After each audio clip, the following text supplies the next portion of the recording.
যতক্ষণ না তুমি আমার ডাকে সাড়া দেবে, যতক্ষণ না ভাইরাস বাবুর প্রাণ ফিরায় দেবে, ততক্ষণ আমি তোমার দুয়ারে মাথা ঠুকবো।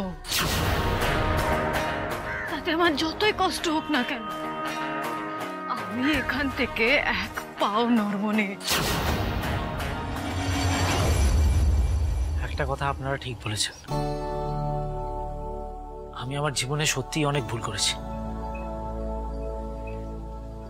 সব থেকে বেশি ভুল তো আমি মাটির সাথেই করেছি। আমি তো জানতাম যে এটা আসল বিয়ে, আমি তো বুঝতে পারি নাই যে আপনারা বিয়ের নামে এখানে ছেলে খেলা করতেছেন। তাই আমি গিয়ে নিজে হাতে আসল সিঁদুর নিয়ে আসছিলাম। আর এটা না শুধু সিঁদুর নয়, এটা ঠাকুরের আশীর্বাদী সিঁদুর। আপনাদের শহরে এগুলোকে কি বলে ঠিক জানি না, কিন্তু আমাদের গ্রামে এটাকেই বিয়ে বলে। আপনি এইভাবে ছেলে খেলা করলেন। আমি তোমায় কতবার বোঝানোর চেষ্টা করছি যে এই বিয়েটা এতটা সিরিয়াসলি নেওয়ার কোনো বিষয়ই নয়। এটা তো একটা ভিডিও, আমরা জাস্ট একটা নাটক করেছি। তো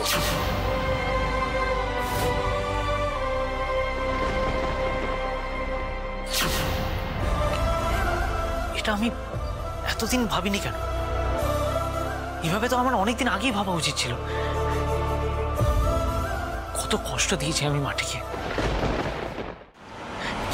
বলছি প্লিজ, আমি হাত জোড় করছি, আমাকে একবার যেতে দেবেন প্লিজ। আমি মাটিকে একবার সরি বলতে চাই, জাস্ট প্লিজ। মনুষ্য জীবনে দ্বিতীয়বার সুযোগ পাওয়া যায় না,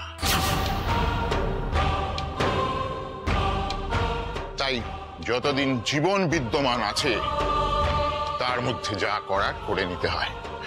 মৃত্যুর পর হাজারো আকাঙ্ক্ষা থাকলেও তার পূরণ হয় না। তুমি আর কোনোদিন মাটিকে দর্শন করতে পারবে না। চলো, তোমাকে তোমার অন্তিম গন্তব্যে পৌঁছে দিই। চলো চলো।